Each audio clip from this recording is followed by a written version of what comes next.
of Behind the Brush podcast. I'm Sophia. And I'm Peyton. And we are your hosts.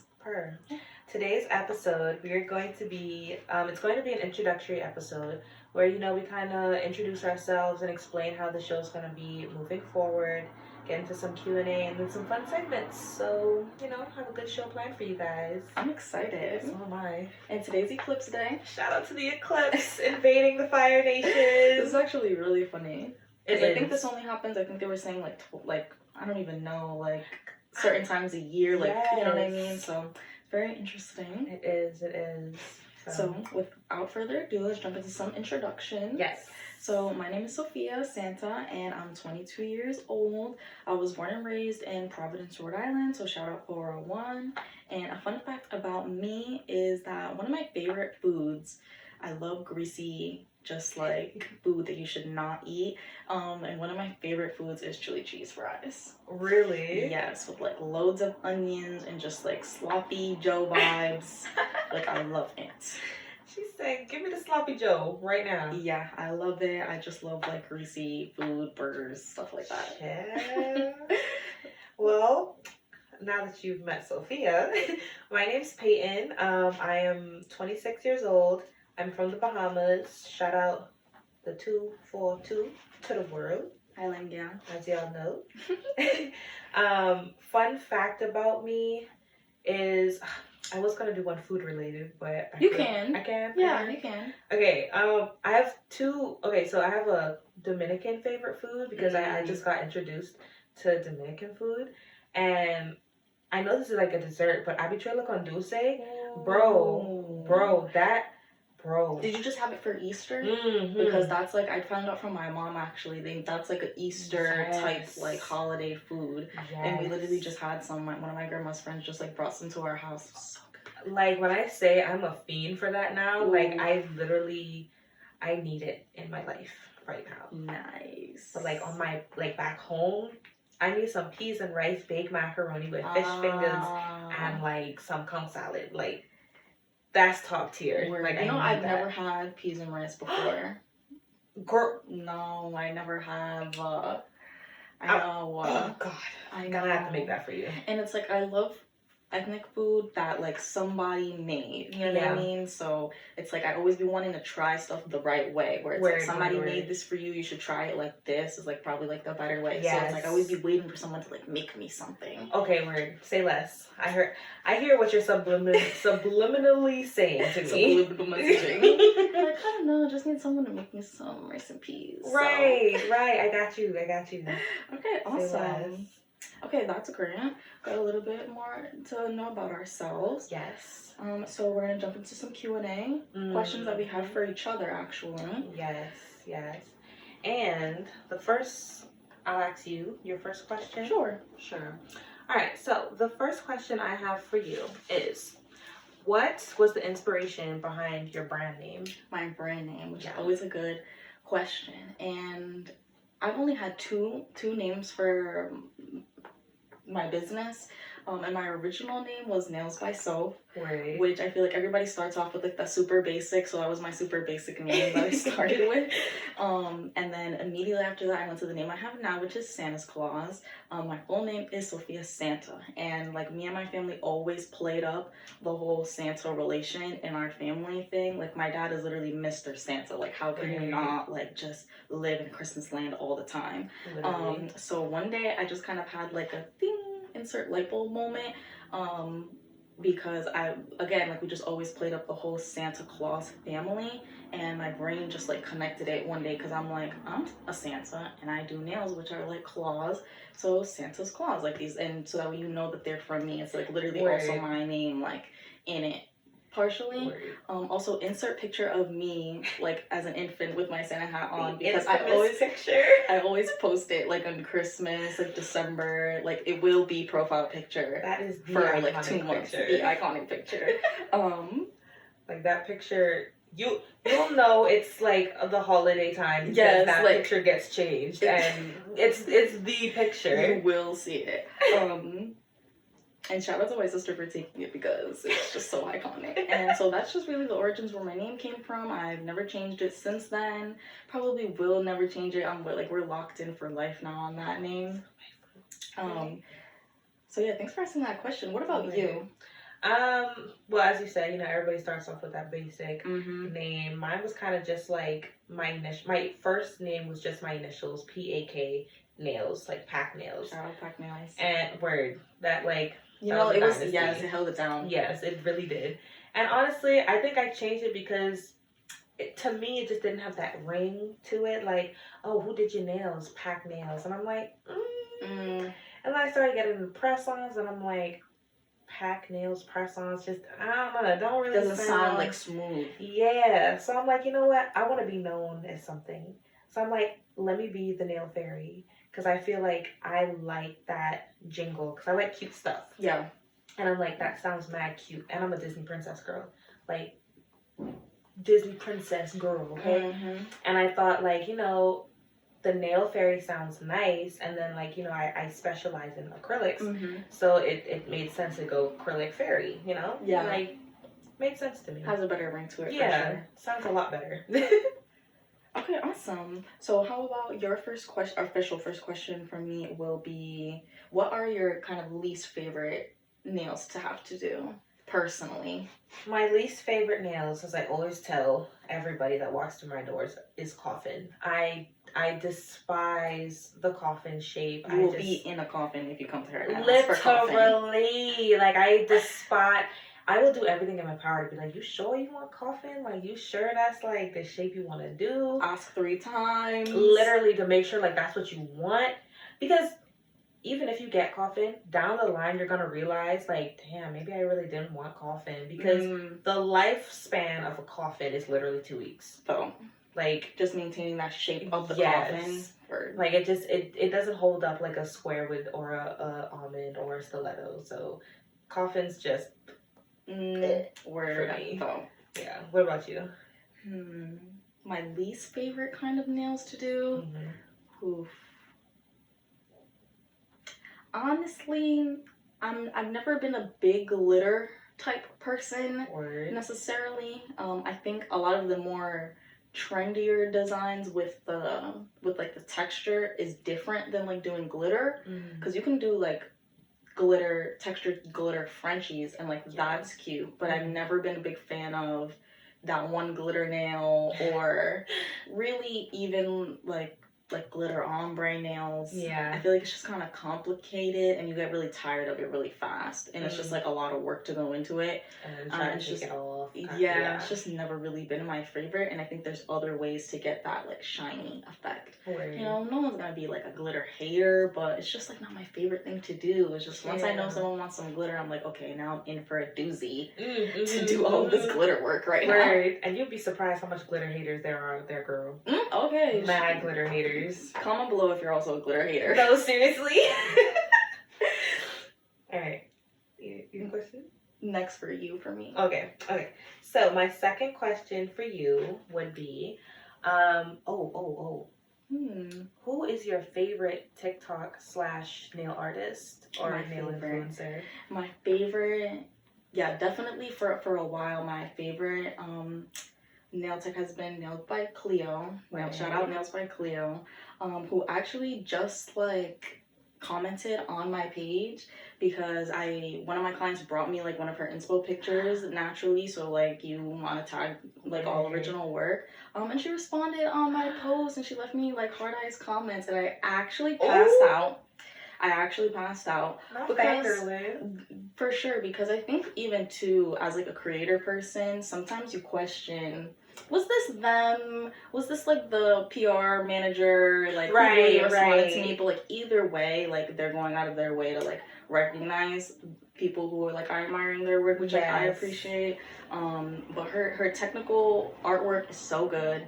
I feel like her shaping is like always so good, and I just really admire like her like Work ethic?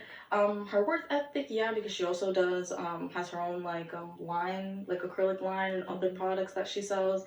But just that technical work is always like so good. And her concepts for her nail art are just like always really creative, and I always look forward to, the stuff that she puts out. And I feel like, when you actually have like a reference like that, is really cool, because a lot of things can kind of like played up a lot and just like reused a lot. So always trying to find a new way to like spin the design and just kind of get super creative is like really important. I always find that in her work, so she'd definitely be one of my favorites. Nice. Okay, your next Q&A question is going to be, as far as right now goes, or for the near future, who would be a dream celebrity that you would want to do nails for? There's only one person that I've like die hard need to do something with her. Like is on the vision board of life. Yes. And it's definitely the OG bad gal Rihanna. Bad gal Riri. Shout out Rihanna. Because, bruh, I've been a fan of her since like I was a kid. Yeah, ever. And like and the fact that she went from like music to doing like lingerie, makeup, perfume. Like I just think that just gives businesswoman. Word. Very admirable. Yes, and I'm like I can stand by that for real. Word. I get and that. I like that. Like that she's not like confined herself to a box of just music. And I feel like that gives a lot of people to look up to say like you can't just be in one box all the time. So that you can actually be good at other things. It doesn't even mean that something else that you do is like less good than the other thing. Exactly. So she's definitely like on the mood board, bucket list kind of thing. Awesome. Like if I don't even care if it's a social media manager. One little like from Bad Gal Riri. Yes. That's all I need. You're in. You're like basically in. Literally, that's all I need in life. Because then I'm like, okay, what's next? Like, awesome. I love that. You want to work with me or something? Yeah. Anywho, my next question for you. I mean, I feel like you've already answered this, but it's like, what type of nails are your favorite nails to do, and then your least favorite to do? So obviously, like you already asked me, my least favorite is like glitter is just like so complicated work to do. But as far as like my favorite kind of nails to do, I love doing square nails. Square is probably my favorite shape in competition with stiletto as of recently too. It's so pretty. It's honestly just like so pretty and elegant, and all the different designs that you can do, just like it's so classy kind of. But I feel like it's like kind of intimidating to a lot of people because you think, oh, I just have like these knives on my nails, but it's not as intimidating as I think it is once you have them on. So I love square, I love stiletto, I love French. Who doesn't love French? And bling, bedazzling, like crystal, owl, charms, is definitely like always up my alley. And even on my own sets, like I always gotta have that one nail that has the bling on it. Like even if it's like one little stone, like I just gotta have it. Yes. She always walking around with some type of bling on her finger. Which I can't even speak to right now because my nails aren't even done. But trust me, like they're gonna have a bling on it by Wednesday. Yeah, by tomorrow. If y'all don't know what's happening this week, get into it. Okay. Okay, awesome. I love those questions. Same. Those are really good questions, And if you guys have, any more questions you want to ask or you want to get to know more about us, you can either visit the website and, you can read up more on who we are, why we started our business. And if you have questions of your own, you can also, leave in the comments or, shoot us a DM. Also through our Instagram. Our socials. And, we'll put that right here so you can see. And so let us know if there's anything else. Yeah. Okay, awesome. So we couldn't leave them hanging without, letting them in on the fun. Word. So I think this is a good time to start our 2 segments that we're going to be doing on this episode today, which I'm really excited about. So our first game segment today is going to be Hack or Whack. Give it up for Hack and Whack, people. Give it up for Hack or Whack. So Hack and Whack is going to be a segment where you guys are going to be able to watch with us on the screen as we go over some content videos that we found through Instagram. And we're going to be deciding if within that video, whatever they're doing, is it a real hack? Is it something that actually works for nail techs or doing your nails at home, or is it whack and it doesn't really work and there might just be some other kind of way that you can get the same result? So we're kind of going to be debunking a little bit some like nail trends. Yes, and disclaimer, we're not bashing anybody's work that we look at. We're just giving our opinion based on what we see and what's presented on the video. Yes. So without further ado, why don't we get into what our first hacker whack is going to be. Right. And this is going to be a video by Nails by Zay. Shout out Nails by Zay. And so we're watching this video of doing like an acrylic extension on a fill set by the looks of it. And she's putting on new nail tips onto the already existing acrylic nails to extend the length of it. Yes. And honestly, it looks good. It really does. The way she applied the tips on and made it seem like, she just lengthened the nail, it looks great. However, there are some issues that, and disclaimer, she did say that she only did this because, they didn't have time for a soak off. Yeah. So this is definitely like a last minute emergency kind of hack to do. Yes. It's like kind of giving like a true hack where it's like you don't have time for something or you need to find a different way to get the same result, because in the instance where they had more time, she probably would prefer to do the soak off in general, but this was more of like a time crunch thing. Yeah. Have you ever done that before? On yourself or otherwise? No, I've never put a tip on there, but I've definitely used a form to elongate a nail. And, sometimes that works better, sometimes it doesn't, just depending on, who it's on, how they treat their nails at the end. But, I mean, to me, I feel like it's a good hack when it's like emergency situation. For like the circumstances? Yeah, for the circumstances given, it's definitely a hack. Yes. Because I feel like if someone were to offer this as like part of like a service and like an extension add-on that you could probably do for an appointment, it's not really for like long-term use. I wouldn't want my clients to be getting used to just like wanting to extend the nail, because when you put on extensions, you're supposed to sort of wear them out as they are, and when you're adding extra length and just kind of manipulating the nail so much really can change the integrity of the whole nail, because you're adding all this other stuff to it and the balance is going to be off. So it's not something that really I don't think people should be looking for to ask. If you want more length, you should get a new set. So I think for the purpose of what she was using it for, definitely a hack. Okay. And so our next hacker whack contestant is going to be Nail Boo. Nail Boo. So shout out Nail Boo. And here we have this video of her showing us a kind of 3D art, or like a nail art hack, where she's painting on and tracing these nail designs onto like a sheet of plastic paper, and kind of making a sticker, making her own nail art stickers from gel polish. And so she's applying them already finished to her nails as stickers, and the nail with the nail design that it is that she made. And as you guys can see, the designs are kind of just like, kind of simple heart designs, cherry designs, nothing too intricate. And I don't know, this can go both ways in a sense, hack and whack, because let's say, you're doing a more intricate design like face art, cartoon art, that you don't necessarily want to take the time to do during an appointment. And you kind of just want to make it as a sticker.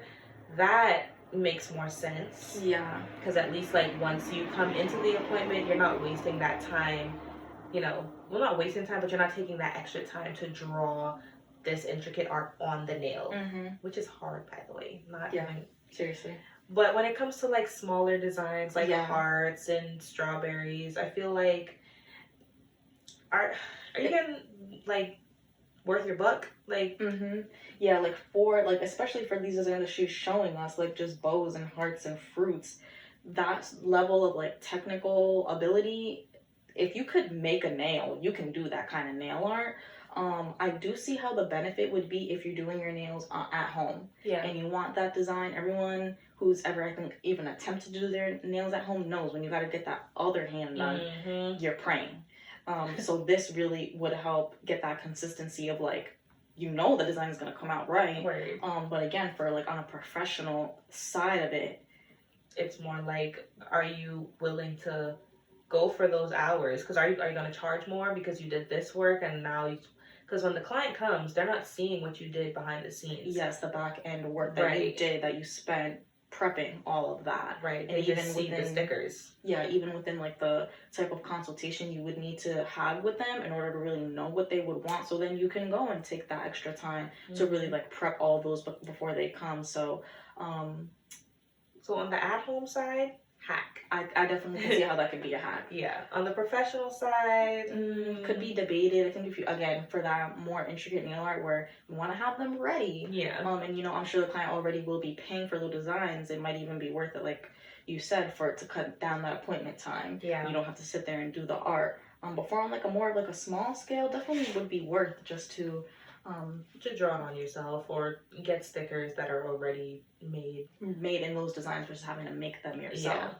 So definitely can go both ways, but I think for me as like a professional, would I probably use this method? Probably not. Yeah, probably not. So professional side, I think kind of whack, but I think for at home, definitely a hack. Definitely a hack. So, you know, people at home, you could give it a try, see how you like it. So we're at like a hack and a half. Yeah, a hack and a half. And like half of a whack. Yeah. Okay, so our third hack or whack contestant is going to be the Nail Fairy. LOL. Shout out the Nail Fairy. The Nail Fairy. Hey girl, with your two eyes. Okay. So she's putting oil on the acrylic nail to buff the nail. Right. Like in order to help buff the nail out. And this is before she's putting any design, top coat, base coat. And I strongly believe that this is a whack. I agree. It's definitely very problematic. Yes. Definitely problematic. Because you have to make sure you have a good oil breaking down soap for your clients to use. Because if that oil isn't washed off properly, your gel polishes will get ruined, your top coat, base coat will get ruined. Yeah. And I just don't see the benefits of like trying to get those lines out. Pop a base coat on there and you'll be fine. Yeah, because the only thing I'm thinking is that there's like a million ways to get the same result in a lot of things. And like if you're worried about like those lines and like the streaks and stuff, yes, you buff. Even the method by which you buff, I kind of do like a 2-step buffing process because the buffers, like most buffers have 2 sides to it. So you use that more abrasive side, then you go in with the more fine side, and then if you throw on the base coat or a top coat before you do your art, you definitely shouldn't have any streaks. Exactly. I just feel like in terms of trying to reduce the probability that you would have problems with the nails, I will do anything to avoid like the chance of like possibly like ruining it and like your gel polish peeling. In the long run, you're looking at a ruined bottle of gel polish because once you stick that applicator back inside the bottle, the oil that's mixed on that applicator is now inside of your gel polish, which will ultimately ruin it.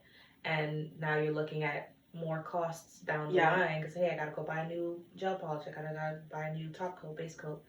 So I would just be so paranoid about, oh, did all the oil come off, is this gonna stay? And I just kind of feel like that is not worth trying to do something like trying to get the same result, like I said, like in a different way, and just kind of doing like a multiple step buffing process rather than trying to take a shortcut, and you could just kind of be giving yourself more problems down the line. Like I wouldn't say that this would necessarily be something I would personally try for those reasons. So for me, it probably would be like a whack situation.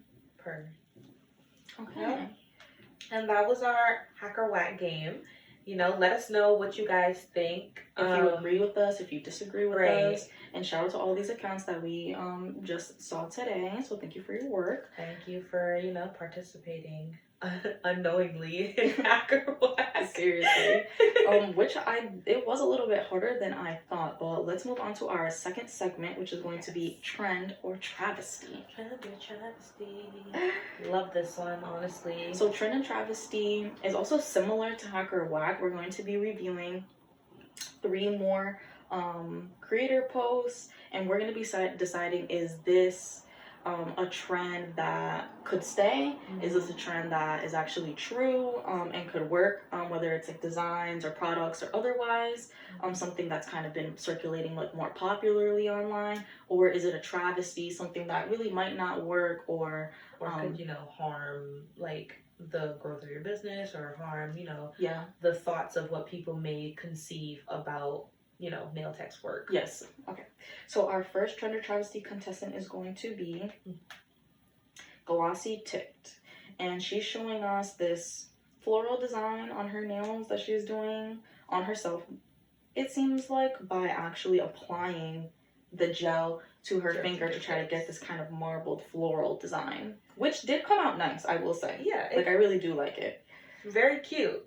What do you think? However, I think this is a travesty because there's clearly, okay, from the nail tech perspective, this is a cleanliness hazard, Yes, in a sense, and you can also, on the whole spectrum, putting gel polish on your skin, yeah, on your body, can have a chemical reaction and Yeah. give you, you know, an allergic reaction to gel allergic polishes. reactions, chemical reaction, Right. Those are, you know, those things that you really kind of put yourself at risk for. Yes. And I feel like for her to promote it in that way, Yeah. and say that this is something that you should do is wrong in a sense, because whether you're doing your nails at home or getting them or getting serviced, you know, the number one priority should always be like health and safety. And I would never suggest to any of my clients or otherwise to, like you said, directly apply these chemical products onto your skin, because it's already going to happen accidentally. You know, things get messy.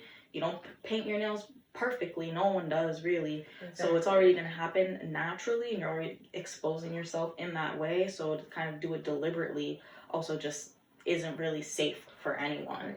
The better way, honestly, would just be to, you know, those like beauty blender applicators.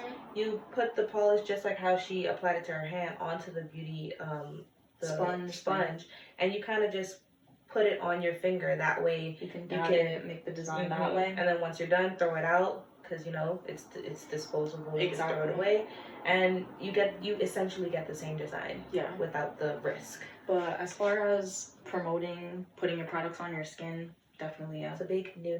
Travesty. So it's a travesty. So our first travesty, sorry. So our second gender travesty contestant is going to be by Bar Nail Comp. And they're actually showing us a product. Yes. Like a tool, a nail tool, if you will. A mouse screw tool. How would you describe this tool? Oh my, okay, so it's like a 1, 2, 3, 4. It's like a clover kind of magnet where you do you know how you do the cat eye look? So it's different magnets on the end of this clover. And then in the middle, it has a magnet. So you have like beads. Yeah, like beads, magnetic beads, yeah. And you can kind of just, you know, whichever side you want to use for whatever cat eye design you're looking for. It seems very simple to use, and it seems actually very beneficial. Yeah. It's a lot easier. Because the way that the magnets are actually shaped will decide how the cat eye will look exactly. And I really like this, because as we've been actually seeing that trendy hearts cat eye magnet design is kind of in the same category as this, because there's less work of like having to bend these paper clips and, you know, having to make yourself a contractor to like get that design out, where you can kind of buy one of these and best of the job done, best of all the worlds, exactly. And you actually have like a lot of flexibility to be able to like mix and match with these different magnets. So I really like this. Yes, that's definitely trendy. And I'm almost curious to say, like, do they have others that have like different cat eye designs? Like this one's just like one of 5 that they have. Yeah. So you can like mix and match. Like I love that. And then honestly, because things always go in and out of style, you have this. So it's like important to like sort of like invest in those little things, because now you'll just always have this, and you have 5+ different types of ways that you can make the design, you know what I'm saying? Like mix and Yes. match. So when you're thinking of, oh, like I want to kind of like zhuzh it up a little bit, or I want to like just experiment with some things, you have one product that Yes. you can just kind of like play around with. So I really like this. I think it's a trend. Trendy. Yes. Okay, so our third trend or travesty contestant is going to be Nails. Oh, Noonie Torres. And he's actually giving a review about this Mia's Secret Cover Beige acrylic. So why don't we actually listen a little bit to what he has to say?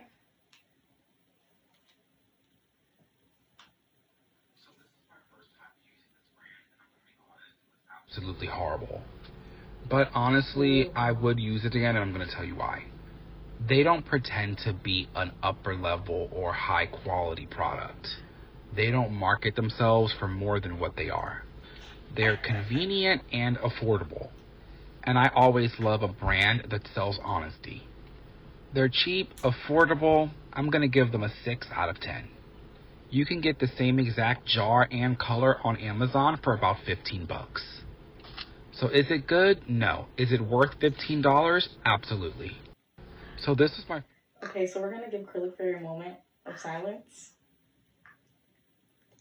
That's baby girl right there, okay? Mia's Secret is baby girl. I don't know. She helped a lot of, pretty much probably every single nail tech to ever exist walk so they could run these days. Literally. I don't think that it's debatable that Mia's Secret is definitely a starter product. Yes. It's really easily accessible. You can get it on Amazon, like he mentioned. You can get it at a lot of nail supply stores or otherwise. And they are affordable and they have a lot of products. I would not doubt that like every single person has Mia's Secret Clear, like a jar of Mia's Secret Clear.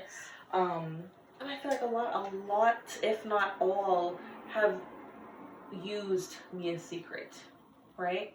Mm-hmm. And you know, I'm hearing what he's saying, like how they don't pretend to be, you know, something they're not. Like, yeah, they are very affordable, very beginner friendly. Yes. Nail product. However, I wish he would have explained why he said it was garbage. Because I don't believe, like, when I use their cover powders, it's like butter. Like, it applies nicely. It doesn't, like, get stuck up in my brush. It's very easily used. And I feel like their powders are universal. Like, it works with other brand monomers. Okay. So, to me, I just feel like Mia's Secret is a very, like, you can rely on it. To always, like, oh, I need something real quick. Let me grab some Mia's Secret. Because it's definitely reliable and affordable to use if you're not, like, if you ran out of what you usually use. And I feel like they're not as controversial, and they're not like he said, they don't pretend to be what they're not, because there's a lot of brands out here that pretend they're this high-end acrylic, side-eye, but there's a lot of, like, these brands that pretend to be this high-end, like, acrylic powder, and when you get it, you ultimately end up being disappointed because they marble when you try to use them, or they're just mad, like, thick and putty, and it's just, I live by Mia's Secret, so maybe I'm biased. I don't know. I mean, how long would you say that you've been using Mia's Secret, like, exclusively? Girl, from since I started. Really? Like, since you started? I've only, like, okay, I used Mia's Secret always when it came to, like, cover colors. Okay. For colored acrylics and stuff, I started out with Glitz and Glam, or Glam and Glitz. Those, their acrylic it's a hit or miss with them. Like, some would be nice and some would just be like, not really feeling it. Okay. But after I stopped using it, because I don't necessarily use acrylic powder like that and colored acrylic powder anymore, I've only stuck to Mia's Secret White, Mia's Secret Clear, Mia's Secret Nude. Right. And that's the only ones, like, I just recently started using this newer acrylic powder, like it's a pink color. Okay. And it's not bad. That's not Mia's Secret? Okay. Completely different. And so what made you want to get it then? Because I couldn't find the pink color in Mia's Secret. Okay. Every time I tried to get, like, a pink color, it's always, like, a different shade of nude.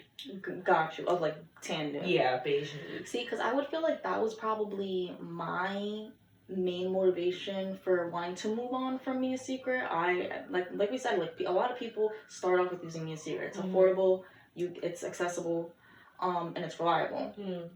But I feel like their product line is minimal. Yeah. So when you're looking for a lot of these different shades, they just don't have that. So you have to go go other places for that. And I don't know, I just kind of felt like I wanted to move on from it because it made me feel like a beginner still. Okay. And I know you love Mia Secret, and as long as it works for you, it works for you. And so I just felt like I had to move on from it. I felt like my retention wasn't lasting as well. Whenever I would do fills, I just felt like my product was wearing down a lot. And I haven't used Mia Secret probably in over 2 years at this point, honestly. For that, like, again, I just felt like for the results that I was getting, I felt like the product was breaking down faster than a lot of the products that I use now. Where, as with the Mia Secret, I don't think, again, 2 years ago I had my skill level was much lower than it is now.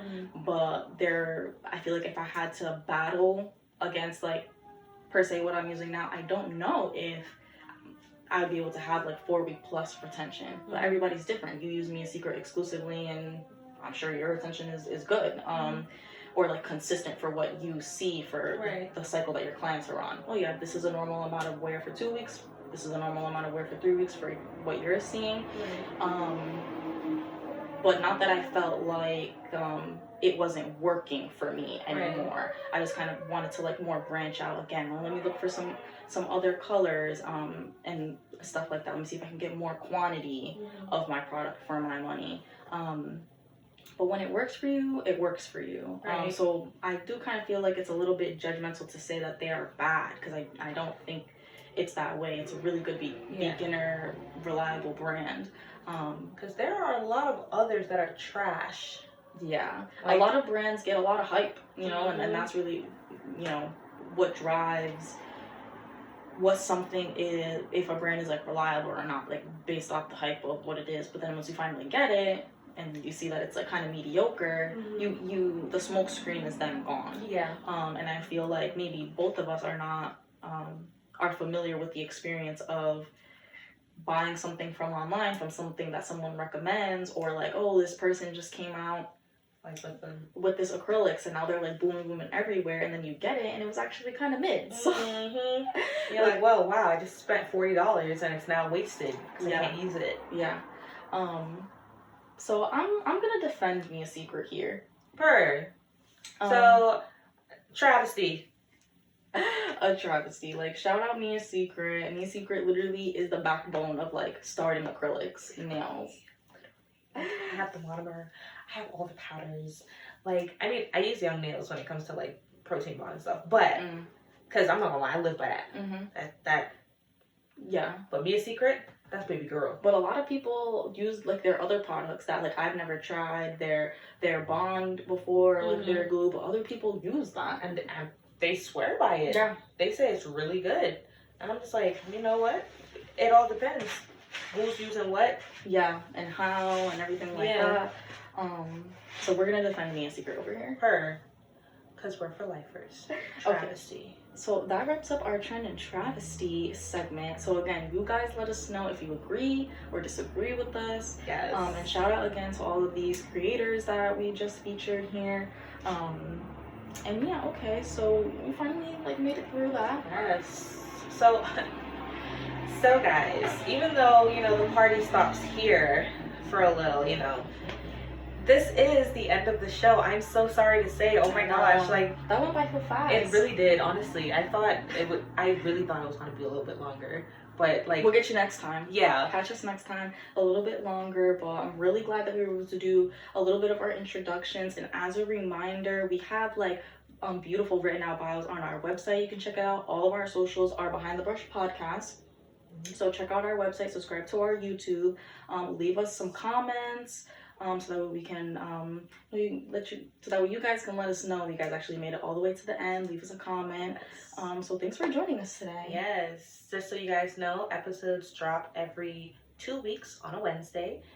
So, join the BTB fam so that, you can be a part of our shows, you can get interactions and just, learn more about what goes on behind being a nail tech. Yes, that really is the whole purpose of like our show, Behind the Brush podcast. Like, we're actually finally, voicing our own opinions. We want to share with you guys like our experiences, take everything that like we see online and just kind of like see again if we can like debunk these things, what things are true or otherwise. So I'm really excited for the rest of the episodes that we have coming for you guys. So with that being said, again, I'm your host, Peyton. And I'm Sophia. And we'll see you guys on the next episode of Behind the Brush podcast. Yay, bye.